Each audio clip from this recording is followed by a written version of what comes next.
अल्हम्दुलिल्लाह नहमदुहु व नस्तईनुहु व नस्तगफिरुहु व नु'मिनु बिही व नतवक्कलु अलैहि व नऊज़ु बिल्लाहि मिन शुरूरि अनफुसिना व मिन सय्यिआति अमालिना मन यहदिहिल्लाहु फला मुज़िल्ल लहु व मन युज़लिलहु फला हादिय लहु व नशहदु अन ला इलाहा इल्लल्लाहु वहदहु ला शरीक लहु व नशहदु अन्न मुहम्मदन अब्दुहु व रसूलुहु अम्मा बाद अऊज़ु बिल्लाहि मिनश शैतानिर रजीम बिस्मिल्लाहिर रहमानिर रहीम इन्नमा अम्वालुकुम व औलादुकुम फितना क़ाल सुब्हानहु व तआला अल्लाहुम्मा सल्लि अला सय्यिदिना मौलाना मुहम्मद व अला आलिहि व सहबिहि व बारिक व सल्लिम।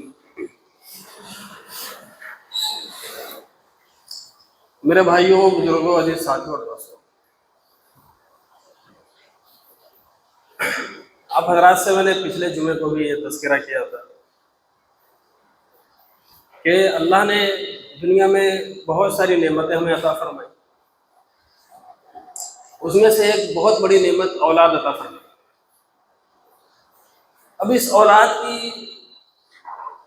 जो जिम्मेदारियां हमारे ऊपर हैं और हमारी जो जिम्मेदारियां औलाद पर बनती हैं, ये दुनिया सारा उसी का खेल है। अल्लाह ताला ने कुरान में फरमाया इन्नमा अम्वालुकुम, ये जो तुम्हारी माल और ये तुम्हारी दौलत है, व औलादुकुम, और ये जो तुम्हारी औलाद है, फितना, तुम्हारे लिए आजमाइश की चीज। यानी इस माल के जरिए से और इस औलाद के जरिए से हम तुम्हें आजमाएंगे। अगर तुमने इस औलाद की, इन औलाद की तरबियत अच्छी करी होगी तो अच्छी तरबियत करने में तुम्हें मुश्किलें पेश आएंगी, वो भी आजमाना है। और अगर तुमने औलाद पर सही से ध्यान नहीं दिया, ये औलाद बिगड़ गई, तो ये औलाद जो तुम्हारा बुरा हाल करेगी, उसमें भी तुम्हें आजमाएंगे। हमारी जरा सी सुस्ती और एक ज़रा सी लापरवाही की वजह से वो औलाद जो अल्लाह का वली बन जाता, शैतान का दोस्त बन जाता है। वो लोग जो औलाद को गालियाँ देते हैं और औलाद को बुरा भला कहते हैं, नहीं, उन्होंने कभी गौर किया नहीं अपनी ज़िंदगी पर कि इस औलाद के बिगड़ने में जो सारा सहयोग और जो सारी मेहनतें हुई हैं, वो इन्हीं के जरिए से हुई। जो छोटे बच्चे हैं गली मोहल्ले में या दुनिया के अंदर, पूरी दुनिया में छोटे बच्चे हैं, इनको कहते हैं कि ये ज़माने का मुस्तकबिल है। यानी इस जनरेशन के ये छोटे बच्चे आइंदा के लिए फ्यूचर है। ये अगर इनकी तरबियत अच्छे से हुई तो एक अच्छा समाज, एक दीनदार समाज, एक दीनदार और एक ताकतवर माशरा पैदा होगा। और इन बच्चों को अगर आपने सही से इनका पालन पोषण और इनकी तरबियत दीनदारी पे नहीं की, तो फिर एक शैतानी समाज उभरेगा जो आपकी ज़िंदगी तो बर्बाद कर ही देगा, पूरे समाज की ज़िंदगी को तबाह कर देगा। इसलिए जो कीमती चीज़ होती है, उस कीमती चीज़ को उसी अंदाज में रखना पड़ता है, उसकी हिफाजत भी वैसी होती है। और जिसकी कोई कीमत नहीं, वो तो कूड़े खत्ते में ऐसे ही दिखाई देता है, उसकी कोई अहमियत नहीं होती। तो ये आप, अल्लाह ताला ने औलाद को, माल को जीनतु हयाती दुनिया, या ये दुनिया की ज़िंदगी की अल्लाह ने इसको खूबसूरती बताई है,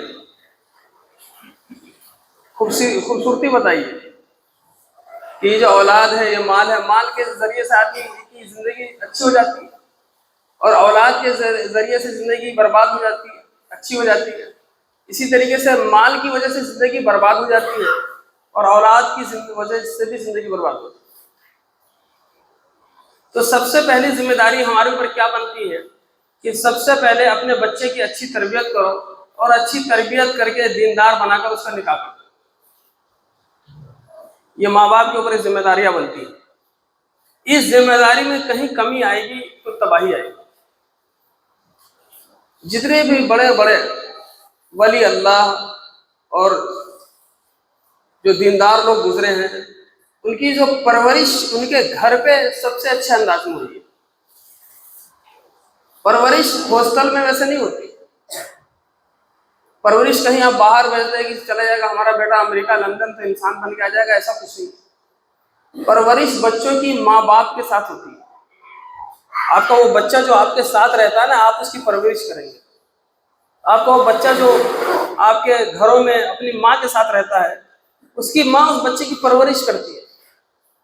अब सवाल यहाँ पर यह है, इसकी बुनियादी चीज ये है कि अगर माँ बाप के अंदर दीनदारी का कोई अंश है, माँ बाप अगर दीन को जानते हैं, वही तो बच्चे की अच्छी तरबियत करेंगे।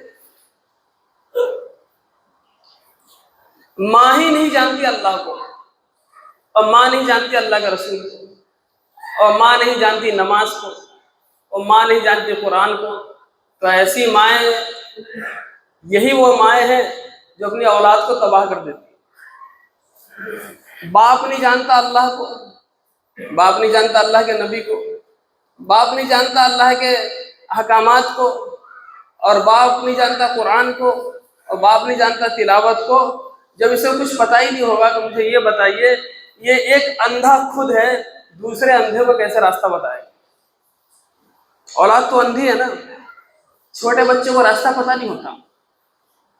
ये आंख वाले जो माँ बाप है, ये बच्चों को रास्ता दिखाएंगे। माँ बाप ही दीन से अंधे हो जाए तो बच्चों को क्या दीनदार बनाएंगे? आपको सबसे पहले अपने बच्चे को दीन पर लाने के लिए अपने आप को दीन पर लाना होगा।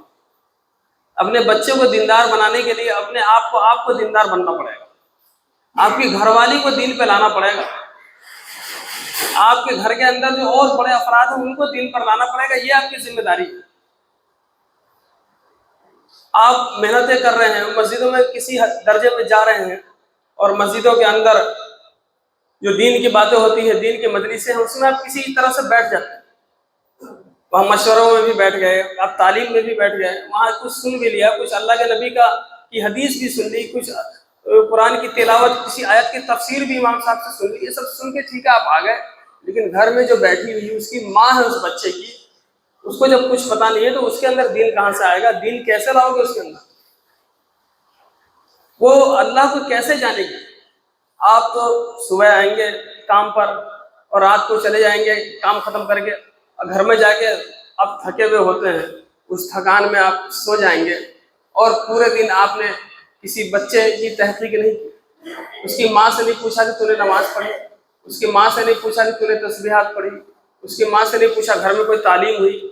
ये सारी चीज़ें आपने उस पर ध्यान नहीं दिया, आप सीधे जाके सो गए। तो आपके सुबह दुकान पर कारखाने में आ जाने से और रात में घर जाके सो जाने से आपके घर में दीन आएगा और आपके बच्चों की तरबियत होगी? बताइए आप।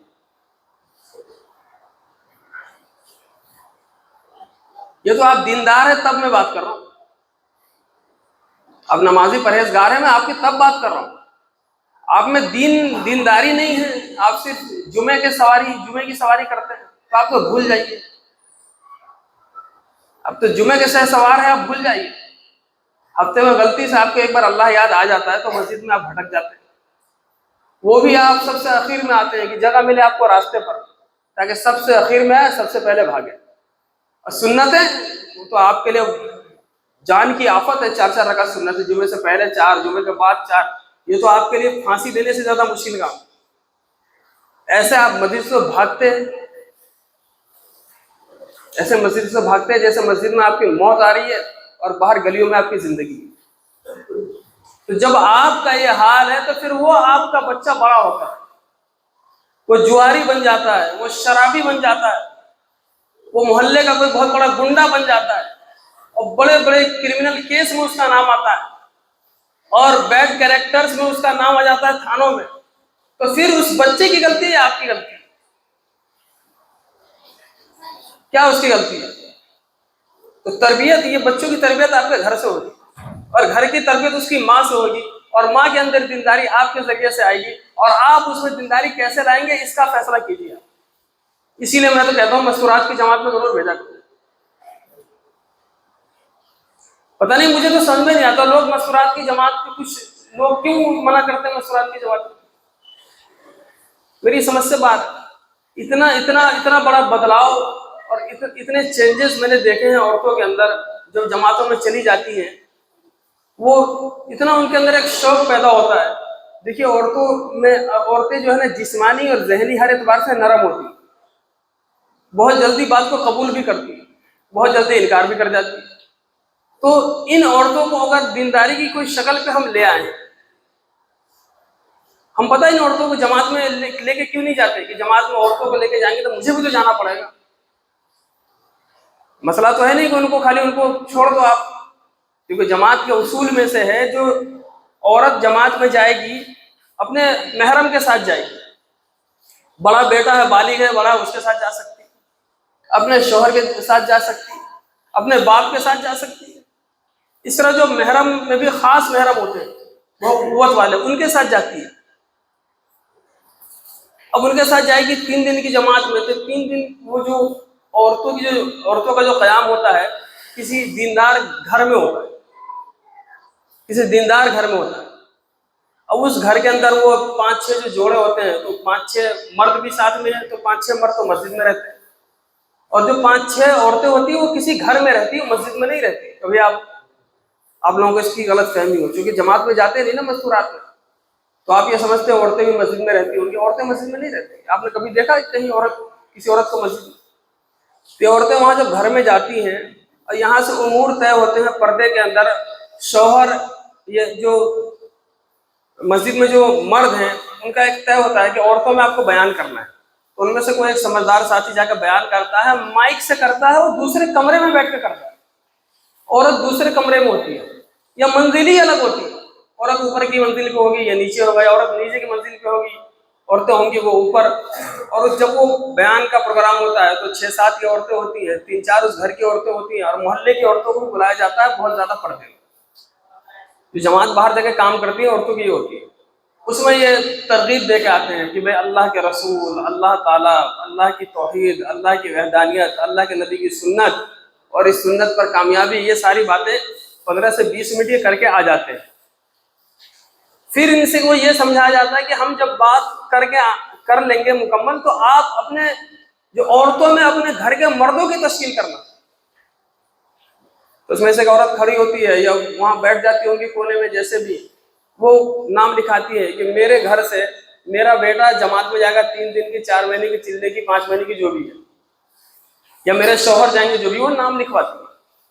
वहां जज्बा होता है, वो ये सोचते हैं कि मेरा शौहर, मेरा बेटा दीनदार बन गया तो मैं भी दीनदार बन जाऊंगी, तो दीनदारी में उसको मदद मिलती है। तो ये तो बयान हो गया। फिर वहां जो जमात जाती है औरतों की, वहां जिस घर में ठहरती हैं, वहां मुस्तकिल मेहनत होती है। वहां हल्के लगते हैं कुरान मजीद के, कुरान मजीद के हल्के लगते हैं। उसमें क्या होता है, सबसे पहले कलिमा सुना जाता है। तो 2-2, 3-3 औरतें, 4-5 औरतें एक साथ बैठ गई, और फिर वो कलमा जो सबसे ज्यादा जानने वाली होती है अपना कलिमा सुनाती है, शुरू करती है, ला इलाहा इल्लल्लाह मुहम्मदुर रसूलुल्लाह, शुरू करती है, अल्लाह के सिवा कोई माबूद नहीं और हजरत मोहम्मद सल्लल्लाहु अलैहि वसल्लम अल्लाह के रसूल है, यो बोलती है। फिर बगल वाली भी बोलती है, तीसरी, चौथी, 5, 6, 7, 8, 10 औरतें होती है, सब बोलती है। कलमा याद हो गया, और किसी का कलमा बिगड़ा हुआ होता है तो उसको साइड में ले लेती है, और एक औरत जिसको कलिमा याद है उसको बार बार सिखाती है, बार बार सिखाती है, यहाँ तक कि पूरे दिन में उसको कलिमा अच्छे से याद हो जाए। देखो, दीन सिखाया जा रहा है। अगर कलिमा याद है तो सूरह फातिहा सुनती है। ऐसे ही जिसकी सूरह फातिहा कमजोर है उसको बुलाती है, बिठाती है एक अलग से, फिर उस पर मेहनत करती है पूरे दिन में, 2 दिन में, जितने दिन उनके घर का क़याम हो, उस जमात का, उन मस्तूरात का, औरतों का, तो उनको सूरह फातिहा सिखाती हैं। अगर सूरह फातिहा याद है तो अलम तरा कैफा पूछती हैं। इस तरह करके कम से कम 4 सूरतें उसको याद हो जानी चाहिए। इस औरत को सूरह फातिहा याद होनी चाहिए, इसको तशहुद में अत्तहियात याद होनी चाहिए, और इसको दरूद शरीफ याद होनी चाहिए, इसको दुआ क़ुनूत याद होनी चाहिए। यानी नमाज में जिन चीज़ों की ज़रूरत है, ये मस्तूरात 3 दिन में न सही, बाद में 10 दिन की 3 बार 3 दिन में वक्त लगता है, 3 बार 3 दिन में, उसके बाद 10 दिन में वक्त लगता है, फिर चिल्ला लगा सकती है अपने महरम के साथ। तो बज़ाहिर तो ऐसा लगता है कि इसका नाम जमात है, और ये जो लोग जमातों में नहीं जाते वो तसव्वुर करते हैं कि ये घूमती फिरती रहती हैं औरतें भी, ऐसा वो सोचते होंगे। ये सोचकर उन्होंने इसको कह दिया जी ऐसा नहीं होना चाहिए, ऐसा नहीं करना चाहिए। लेकिन उन्होंने जाके देखा नहीं कि जिस तरह वो औरतें अपने घर में थी, जिस तरह अपने घर में थी, इससे भी ज्यादा महफूज तरीके से उस घर में रहती है जिस घर में ये जमात जाकर ठहरती है औरतें। बल्कि मैं तो आपको बताऊं, उस जहां जमात ठहरती है वहां से मर्दों को भी मना कर दिया जाता है, उस घर के मर्द को, कि आप 3-4 दिन जितने दिन जमात है बाहर कहीं कायम कीजिए। अब बड़ा घर है 2-3 मंजिल है तो किसी एक मंजिल पर कायम कीजिए, या एक ही घर है 2-3 कमरे तो कहीं बाहर कायम कीजिए। वो मर्द अपना बाहर कयाम करते, मुजाहिदा करते हैं कि मेरे घर में अल्लाह के दीन को सीखने के लिए मस्तूरात आई हैं और अल्लाह वाले मस्जिद में आए हैं तो मुझे भी इसका अजर मिलेगा, तो अपना घर दे देते हैं।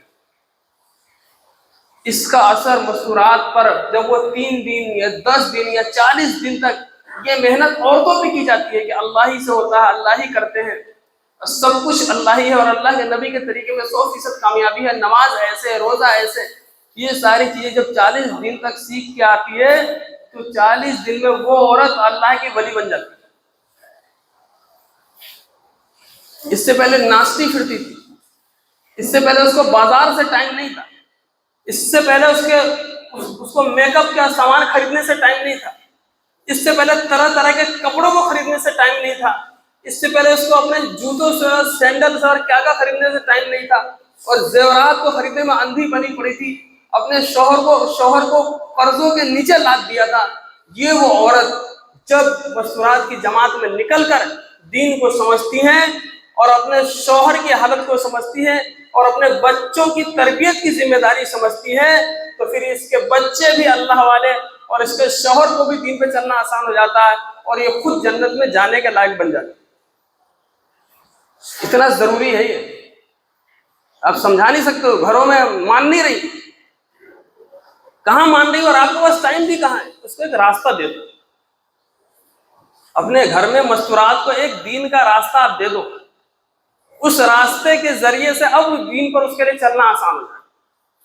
कितना सारा मजमा सो रहा है यहाँ पर, देखो ऐसी गैर अहम बात चल रही है कि भाई क्या ये, इनसे तो ये बात करो कि कौन से सिनेमा में कौन सी फिल्म लगी तो ये कैसे सुनेंगे और इस पर कितना डिस्काउंट है। और 12 से 3 के शो में आज ही चले जाते, जुमा पढ़ना क्यों आ गए?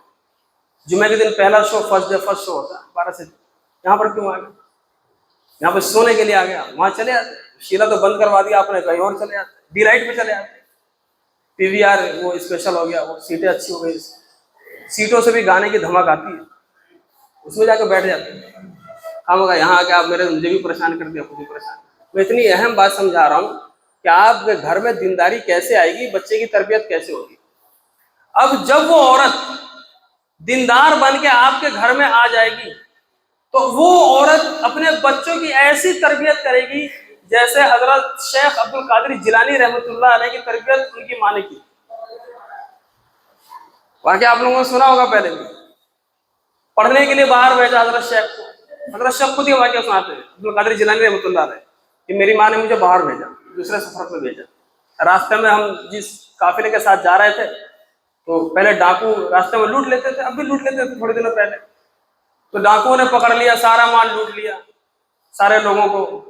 हमदान के करीब वो जगह थी, वहां पे डाकुओं ने पकड़ा, वहां पे सारा माल लूट लिया। अब माल अपना तकसीम करने लग गए पहाड़ के हिस्से में जाके। तो मैं खड़ा था, मुझसे एक डाकू ने आके पूछा तेरे पास क्या है? तो मैंने कहा मेरे पास 40 दरहम है, मेरे पास 40 दिनार है, मेरे पास दिनार या दरहम जो भी हो 40 दिनार है। तो वो डाकू मजाक समझ के हंसता हुआ चला गया कि बच्चा कैसी बात कर रहा है। फिर दूसरा डाकू पूछने आया कि तेरे पास कुछ है क्या है, तूने क्या छुपा रखा, क्या रख रखा है? अरे जी मेरे पास तो 40 दिनार है। तो देखो ये कैसा है बेवकूफ बच्चा है, हम माल छीन रहे और अपने माल के बारे में बता रहे हैं। तो फिर वो भी उसको मजाक समझ के चला गया, जाकर अपने सरदार को बताया सरदार एक बच्चा है, हम 2 लोग गए बारी बारी, हम दोनों ने पूछा कि तेरे पास क्या है, तो कहता 40 दिनार है और बिल्कुल वो उसको तो कोई डर ही नहीं हमसे, तो उस बच्चे को लेकर इनको लेकर गए शेख अब्दुल कादिर जिलानी को रहमतुल्लाह अलैह, इनको लेकर गए, इनसे पूछा कि तुम्हारे पास क्या है? जी मैंने बता तो दिया इनको, मेरे पास 40 दिनार हैं, मेरी माँ ने मुझे दिए हैं, तो कहाँ है वो तुम्हारे पास? कहा जी यहाँ। पहले ये लोग बहुत फैला हुआ ये आस्तीन होती थी लोगों की, इसमें जेब होती थी, इसमें लोग सामान रखते थे, लेकिन मेरी माँ ने इसमें सिलाई कर दी। ये दिखाया उसको, उसने खोला तो वाकई उसमें 40 जो इसने दिनार बोले थे इन्होंने, वो 40 दिनार निकले। पूछा कि अरे हम डाकू हैं, छीनने वाले हैं, तू छुपा लेता, तो कैसा बेवकूफ बच्चा है कि तूने हमें बता दिया कि इसमें क्या है। कहा जी देखो जी, मेरी माँ ने आते वक्त मुझसे कहा था कि बेटा किसी भी हाल में झूठ ना बोलना,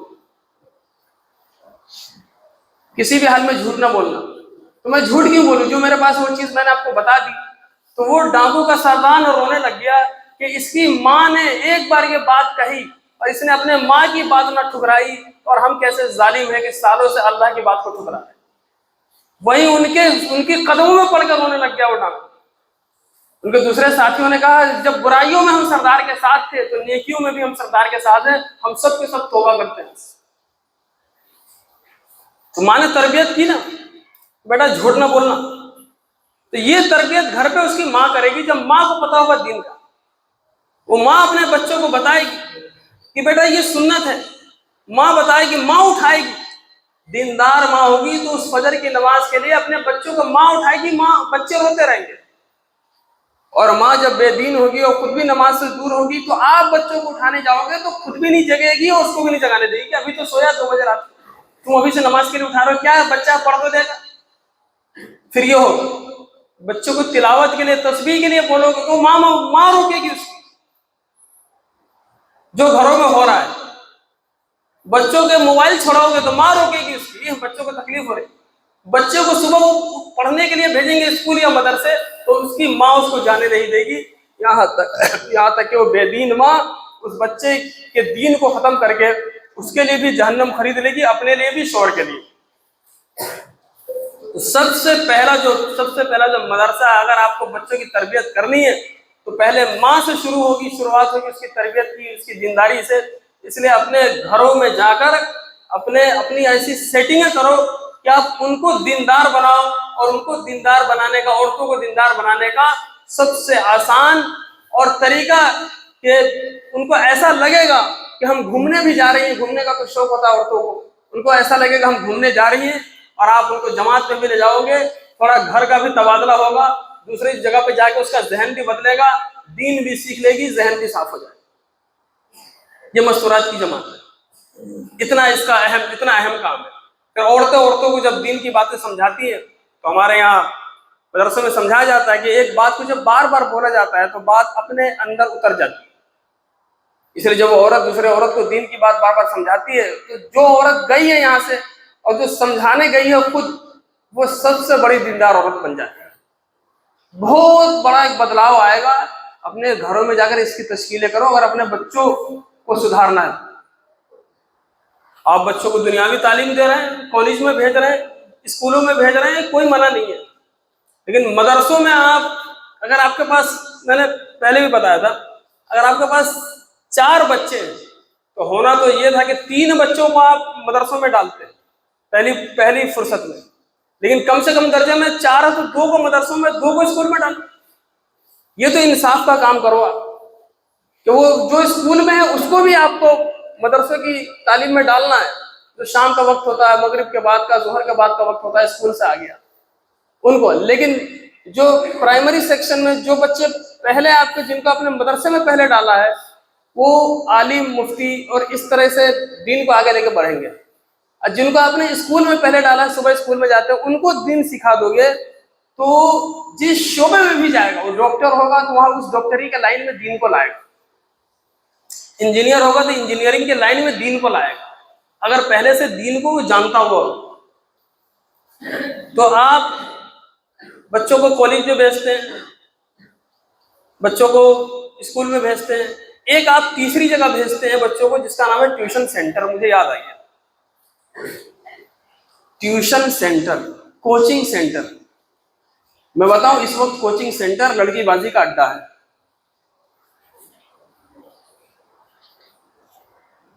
11वीं क्लास, 12वीं class, first year, second year, 10वीं क्लास, 9वीं क्लास, वो जो कोएड एक ही साथ लड़कियों को बिठाकर और लड़कों को बिठाकर जो लोग पढ़ा रहे हैं ना बच्चों को मैथ और साइंस, मैथ साइंस वो पढ़ाना जितना पढ़ा ले, लेकिन जो तबाही वहां पर एक बची है, एक जो एक अड्डा खुला है लड़कीबाजी का, जिसको आपकी जबान में लुगाईबाजी कहते हैं, उसका जो एक अड्डा खुला है ना, वो इस जमाने में बेएहतियाती के साथ आप ऐसे कोचिंग सेंटर में भेज देते हैं जहां लड़कों और लड़कियों की अलग अलग निज़ाम और तालीम का निज़ाम नहीं है, तो फिर ये वो बच्चे हैं और ये वो बच्चियां हैं जो लड़कों के साथ और मर्दों के साथ इख्तलात में आकर अपने दीन को भूल कर, अपने दीन को, अपने माँ बाप को, अपने माशरे को भूल कर एक गंदा समाज और एक गंदा माशरा और अपने फ्यूचर को बर्बाद कर लेते।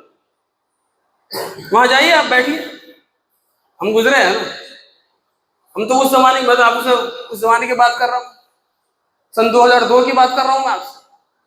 2001 की बात मुझसे पूछिए आप, मैंने 2002 में 12th कर लिया था, तो 2002 में हम ट्यूशन पढ़ने जाते थे, अकाउंटेंट्स पढ़ने जाता था मैं, जो मैथ्स पढ़ने जाता था, तो वहाँ के कोचिंग सेंटर के हालात उस वक्त थे कि उस वक्त भी नमाज तो पढ़ता था मैं, क्योंकि जमात से ताल्लुक था कहीं ना कहीं, मुझे पकड़ के ले जाते थे जमात वाले कभी कभी 3 दिन में, तो उनसे ताल्लुक था। उस ताल्लुक के नतीजे में हम कुछ ना कुछ अपने दीन को समझते थे। इसलिए मैं कहता हूँ कि आपके बच्चे जो स्कूल में पढ़ते हैं, कॉलेज में पढ़ते हैं, जब वहां से जितने दिन की भी छुट्टी मिले अब उनको जमात में जरूर भेजो। अब मदरसों में नहीं भेज रहे ना, वो नहीं जा पा रहा मदरसे में, अलग से कोई ट्यूशन वगैरह इसका नहीं लगा रखा कि दीन सीखे, तो जमातें निकलती हैं आपके मोहल्ले से, और खास तौर पर गर्मियों की छुट्टी में तो पूरी मुस्तकिल इसकी तश्कील होती है। 1-1.5 महीने की जो छुट्टी होती है उसमें चिल्ले की जमातें निकलती हैं स्टूडेंट्स की, उसमें जो उस इलाके के दीनदार कॉलेज के तलबा और स्कूल के तलबा होते हैं, पूरी मेहनत करते हैं कि जो गर्मियों की छुट्टी जो बच्चे बर्बाद करेंगे मोबाइल के अंदर, वो बच्चे बर्बाद करेंगे गांव में जाकर, वो बच्चे वाहिद तबाही में लगाएंगे, इससे बेहतर यह है कि इनको हम चिल्ले की जमातों में भेज दें, वहां वो दीन को सीख के आते हैं और बड़ी अच्छी तरबियत होती है इन लड़कों की। तो आप ये भी एक नियत करो कि हमारे जितने भी बड़े बच्चे हैं गर्मियों की छुट्टी में ना तो उनको कहीं गांव भेजेंगे और ना उनको घर में रखेंगे, उनको अल्लाह के रास्तों में जमात में भेज देंगे, ताकि उन बच्चों के अंदर दीनदारी आ जाए, वो दीन को समझ ले। तो मैं ये कह रहा था, ये जो कोचिंग सेंटर वगैरह खुले हुए हैं, इन कोचिंग सेंटर से अपने बच्चों को बचाइए, अपने बच्चों को, अपने लड़कियों को बचाओ, अपने लड़कों को बचाओ। ये मोबाइल लेके जाते हैं, व्हाट्सएप लेके जाते हैं, स्नैपचैट पे सारी सेटिंग होती है, सारी बातचीत चल रही है। बच्चा गया घर से 2 बजे ट्यूशन सेंटर पढ़ने, रात में 9-9 बजे आ रहे हैं ट्यूशन को पढ़ने। ये बच्ची गई दिन में 2 बजे पढ़ने, रात में 9-9 बजे आ रहे हैं, और कहाँ बुद्धा गार्डन में पकड़े जा रहे हैं। कहाँ थे जी? वहां घूम रहे थे दोनों, तो ट्यूशन गए थे, कोई बात नहीं, ट्यूशन भी है, ये भी है, दोनों चीज साथ चलती है। तो निज़ाम मखलूक, तो ये देखिए, ये कोई दूर की चीज नहीं, अल्लाह ताला ने एक मादा और मर्द में पैदा किया, एक मादा औरत में पैदा किया, एक मादा लड़कों में पैदा किया, खुल के बात कर रहा हूं मैं आपसे ताकि आप समझो इसको, और एक मादा लड़कियों में पैदा किया। ये दोनों एक दूसरे के लिए आकर्षण केंद्र है, यानी मुतासिर होते हैं, एक दूसरे से अट्रैक्ट होते हैं। तो एक अल्लाह ने एक चीज अंदर बनाई, इसलिए कहा कि तुम पर्दे में रहो, इसको पर्दे में रखो, आजमाइश की चीज है, इसको पर्दे में रखो। अब ये पर्दा आपने खोल दिया है, आपकी निगरानी अपने बच्चों पे से हट गई है। अब जिस बच्चे को आप ट्यूशन सेंटर में पढ़ने के लिए भेज रहे हैं ना, अभी 10वीं क्लास का जो रिजल्ट आया उसके 40 ही नंबर आए और पढ़ रहा पूरे साल, उसके 85 नंबर आए, पढ़ रहा है पूरे साल, बड़ी पाबंदी से जा रहा है, 3-3 4-4 घंटे बिता देता है। अरे ये ट्यूशन पढ़ने नहीं गया, लड़कीबाजी करके आ रहा है, और ये लड़की ये लड़काबाजी करके घूम रही है। तो 10 यार इस लड़की ने बनाए और 10 यार इस लड़के ने बनाए, यही पूरे समाज का बिगाड़, पूरा समाज बिगड़ रहा है। फिर ये खबरें आती हैं, फला की लड़की फला के लड़के को लेकर भाग गया, फला का लड़का फला की लड़की को लेकर भाग गया, फला की लड़की फला के साथ भाग गई। और वो जब भागने का ये दौर इतना तेज चलता है कि शादीशुदा औरतें जवानों के साथ भाग रही हैं। ये सिर्फ इख्तलात और ये बेपर्दगी का जो निज़ाम कायम हुआ है ना, ये तालीमी निज़ाम जो बेपर्दगी के साथ है, ये उसकी वजह से दिक्कत आई है। बहुत सारे हमारे जानने वाले लड़के ट्यूशन सेंटर उन्होंने खोल रखे हैं, वो दीनदार हैं। यहाँ पर है, क्या नाम उनका, शरफ आलम साहब है, तनवीर भाई है, बिलाल है, ये सब दीनदार जमातों में जाने वाले लड़के हैं। इन्होंने भी ट्यूशन सेंटर खोले, ये पढ़ाते हैं, बड़ी बड़ी क्लासों को पढ़ाते हैं, लेकिन इनका एक निज़ाम है, ये बिल्कुल अलग। लड़कियों का कोई अलग निज़ाम इनके यहाँ होगा, लड़कों का अलग है। पूरी दीनदारी के साथ ये काम करते हैं और उन लड़कों का जहन भी बनाते हैं, उनकी तश्कील भी करते रहते हैं। जो मुसलमान लड़के उनके यहाँ पढ़ते हैं उनकी तश्कीलें करते रहते हैं, दीन की बातें सिखाते हैं। तो जो दूसरे मजहब के उनको टच नहीं करते, वो अपनी जगह वो अपना काम करते, उनको टच नहीं करते। तो इस तरह का ट्यूशन सेंटर बहुत ना के बराबर है। तो आप अगर अपने बच्चों को ट्यूशन लगाइए, पढ़ाइए, लेकिन आप देखिए ये वो ट्यूशन तो नहीं है जो लुगाईबाजी का अड्डा है, ये वो वाला तो नहीं है। फिर कहां कहां जिनाकारी में मुब्तला हो चुके हैं पता नहीं, आपके बच्चों का क्या हो चुका है फिर जानते नहीं आप। तो वहां से अपने बच्चों को आप बचाएं, उस बीमारी और गंदगी से बचाएं। ऑनलाइन आजकल क्लासेस हो रही है, अगर कोई बढ़िया पढ़ाने वाला है तो वो क्लासेस लीजिए, या पर्दे के नहज में कहीं पढ़ाई होती है तो वहां अपने बच्चों को भेजिए और पूरी निगरानी रखिए। आप अपने बच्चों पर, अपने बच्चों पे पूरी निगरानी रखो। आप अपने बच्चे के लिए कैमरा बन जाओ, कैमरा लिखा रहता है, आप कैमरे की निगरानी में आदमी सीधा हो जाता है। तो आपका बच्चा आपकी निगरानी में होना चाहिए। तो कैमरा तब तक कुछ नहीं कहता जब तक आप कुछ गलत नहीं करते। अब वो कैमरा कुछ नहीं कहता, कैमरा हर जगह लगा हुआ है, आप कैमरे की निगरानी में है, कैमरा आपको कुछ नहीं कहता जब तक, जैसे ही आप गलत करेंगे दो लोग आ जाएंगे, लो जी क्यों, क्या हुआ जी, कैमरे ने पकड़ा, आपने गलत किया। ऐसे ही बच्चा आपकी निगरानी में है, जब तक सही है आप उसे टोको नहीं।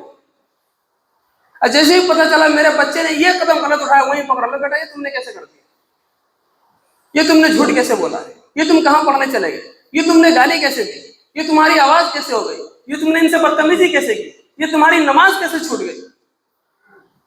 एक एक कदम पर अपने बच्चे की निगरानी करेंगे तो यही बच्चा जाके शेख अब्दुल कादिर जिलानी बनेंगे। और बच्चों को आप छोड़ दोगे कि हमारी कोई जिम्मेदारी नहीं है, बस बच्चा पैदा हुआ, हमने दर्जनों बच्चे हो गए, हमें कोई लेना देना नहीं है इससे, तो फिर जो माशरे की, मोहल्ले की जो तबाही होगी बस वो आप ही उसके जिम्मेदार हैं। आपकी जो बेइज्जती होने वाली है उसके आप ही जिम्मेदार हैं। इसलिए अपने बच्चों को अल्लाह की नेमत अल्लाह ने दी है तो अपने लिए सदकाए जारिया बनाइए, ताकि ये बच्चे आपके लिए आखिरत का जखीरा बनकर आपको जन्नत में ले जाने का जरिया बन जाए, आपको जहन्नम में ले जाने का जरिया ना बने बच्चे। इसलिए इनकी पूरी निगरानी, और सबसे अव्वल दर्जे में तो मैं आपको फिर यही कहूंगा, अपने बच्चों को मदरसों में डालकर पूरी तरबियत के साथ दीनदार इंसान एक बनाइए। वो ना हो तो स्कूल में पढ़ाइए, वहां कोई उनको निज़ाम हो, घर पे आने के बाद मदरसे का, और वो भी ना हो तो सबसे आखिर में मैंने आपको एक निज़ाम बताया। हालांकि मदरसे में वो पढ़ते हो स्कूल वाले तब भी, या ना पढ़ते हो तब भी, उनको छुट्टियों में या गाहे जब भी वक्त मिलता हो अल्लाह के रास्ते में जमात में भेजते रहिए। बच्चा दीन को भी समझता रहेगा, दुनिया को भी समझता रहेगा, और अल्लाह ताला इनका बेड़ा पार लगा देगा। करेंगे इंशाअल्लाह। बात समझ में आई है? कुछ बयान तो नहीं था ये, बयान थोड़ी था, मैंने एक बात समझाई, इस पर अमल कीजिए। आपके बच्चे कारखानों में रहते हैं, आप कारखाने में, बहुत सारे लोग कारखाना बच्चों के साथ रहते हैं। आप अपने कारखाने में जहां आप हैं, कारखाने में काम करवाने वाले जो वहां के बॉस और सेठ जी हैं, अपने कारखानों के अंदर दीनदारी के निज़ाम को पैदा कीजिए। अपने कारखानों में ये गाने बजाने और ये लड़के जो सीधी बातें करते हैं और भोजपुरी गंदे गंदे गाने बजाते हैं, ये तो मलऊन मखलूक मालूम होती है। ये पता नहीं ये कौन सी चीज है, कौन से पेड़ का ये कड़वा दरख्त है। ऐसे गंदे गंदे गाने सुनते हैं, फिर उसमें वो 11-11, 12-12 साल के वो बच्चे वो रहते हैं, उनकी क्या तरबियत होगी। फिर मैं वही देखता हूँ, कल की बात है, कल की एक लड़का को देखा सिगरेट पीता हुआ जा रहा है, धुआं आ रहा है, तो मैंने देखा इसके हाथ में क्या, तो फिर मैंने वही देखा स्टिंग, लाल रंग की वो बोतल, शराब से भी बुरी लगती है मुझे। वो एक हाथ में वो सिगरेट पीता हुआ जा रहा, पतली पतली उसकी केकड़े जैसी टांगे और बड़े बड़े पता नहीं कैसे बाल, और लगता महीनों से नहाया नहीं, एक हाथ में सिगरेट एक हाथ में बोतल। ये तरबियत हो रही है हमारे इलाके में बच्चों की। फिर इस बच्चे के साथ आपका बच्चा मिल जाएगा। इस बच्चे के साथ आपका बच्चा क्यों मिल गया? वही वाली बात, आपने अपने बच्चों को दोस्त नहीं बनाया अपना, आपने उसकी पूरी देखभाल नहीं करी, उसकी जरूरतों को नहीं समझा, तो बच्चा गैरों के साथ जाके उसी सेटिंग पर चला गया। इसलिए जो कारखाने चल रहे हैं, आप अपने कारखानों में जमात के साथियों को ले जाकर दीन की बातें सुनवाइए, उनको 3 दिन 4 महीने चिल्ले की जमातों में अपने यहाँ के काम करने वाले लोगों को भेजिए। एक दीनदार माशरा ऐसे पैदा कीजिए, उस दीनदार माशरे के अंदर जो लड़का पनपेगा, जो आपका बच्चा जो आपने गांव से मंगाया है और आपके कारखाने से मदरसे स्कूल पढ़ने जाता है, वो भी सुधरा हुआ रहेगा, क्योंकि आपके कारखाने का निजाम अच्छा है, दीनदाराना निजाम है आपके कारखाने का। मेरे पास दाखिले के लिए आते हैं, वो सिर्फ उनका यही कहना होता है कि बच्चों को मदरसे में रख लीजिए, कारखाने का माहौल बहुत खराब है। अबे तो कारखाने का माहौल खराब तू ही ने तो बनाया है, कोई जिन्नात रह रहे उसमें या शैतान कोई आया है? तू और तेरे साथी और तेरा सेठ है, और तेरा सेठ तो कहाँ तो गुजर गया बस अल्लाह ही को मालूम है। तेरे लिए उसने क्या क्या सेटिंग कर रखी, तू कभी काम छोड़ के ना भागे। जब ये सेठ कारीगरों को अपना खुदा बना लेंगे,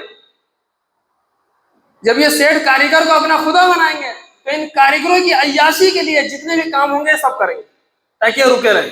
कारखाने बंद कर दो, लेकिन इनकी बेदीनी का असर जो तुम्हारी आखिरत पर और दुनिया पर होगा, इसका अंदाजा नहीं लगा सकते। ऐसा नहीं करो, बेदीनी के साथ ये सारी चीजें अपना चलाओ। पिछले जुमे को मैंने कहा था, कह रहे भाई हमारे यहाँ गैस का इंतजाम नहीं है, सिलेंडर का इंतजाम नहीं है, छत पे लकड़ियां जोड़ के उस पर एक शेड डालकर और फिर वो खाना पकड़ा, और इतने सारे हमने मदरसों को बड़ी हिम्मत से खोला है। क्या कहूं मैं आपसे, एक अल्लाह का बंदा पिछले जुमे में मेरे पास नहीं आया कि लो जी 4000 ले लो, 5000 ले लो, एक सिलेंडर ले आओ।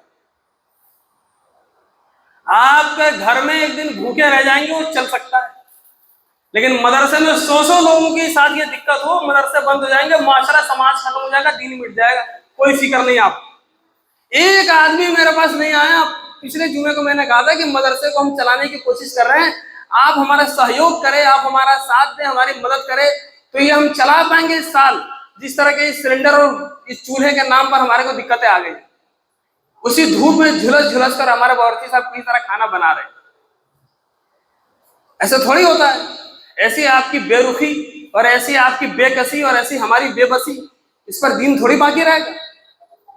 अरे कम से कम 1000 रुपए आके दे जाते हैं ना, तो 4 आदमी के 4000 से मैं एक ले आता। वो सोच रहे चलिए यार इस महीने जब तक हालात ऐसे हैं, मैं हर महीने 1000 रुपए मदरसे को सिलेंडर के नाम पे दूंगा। ये 4 आप दोस्त हैं, 4000 का आ रहा है, 1000 करके ला के पकड़ा दिया, सिलेंडर रख लो जी। अभी जाओगे भूल जाओगे बाहर जाए, तो बचाओ इसको। ये मदरसा आपका बचा हुआ इस इलाके में अल्लाह की बड़ी नेमत है। कहाँ मदरसा है नबी करीम में, और कहाँ वहाँ 100 बच्चे वहां रहने वाले हैं, और अरबी सोम तक की यहाँ तालीम हो रही है, और कहाँ हो रही। और जो चला रहे हैं बेचारे अपने निजाम पे चला रहे हैं, लेकिन बड़े निजाम पे आपके इलाके में एक चीज चल रही है, इसकी कदरदानी करो, वरना ये बंद हो गया तो मस्जिदें तो रह जाएंगी, मदरसा खत्म हो जाए। मस्जिद में क्या होता है, 20-25-30 हजार करके इमाम साहब मुअज्जिन का जुगाड़ कर दो, नमाज हो रही। लेकिन ये जो मुअज्जिन और इमाम बनने वाले हैं, जो उलमा बनेंगे, इस मदरसे से बनेंगे, इसकी फिक्र करो। इसलिए आज भी अगर ऊपर जो भी हमारे मौलाना मिलते हैं, आजकल परसों जब भी आपके पास 1500 हो जाए, सिलेंडर गैस के नाम पे अलग से हमें दे के चले जाओ, करेंगे इंशाअल्लाह। और अपने बच्चों की तरबियत करेंगे इंशाअल्लाह। बच्चों का एक निजाम बनाओ, बच्चों पे आप नजर रखो। चलिए मौलाना।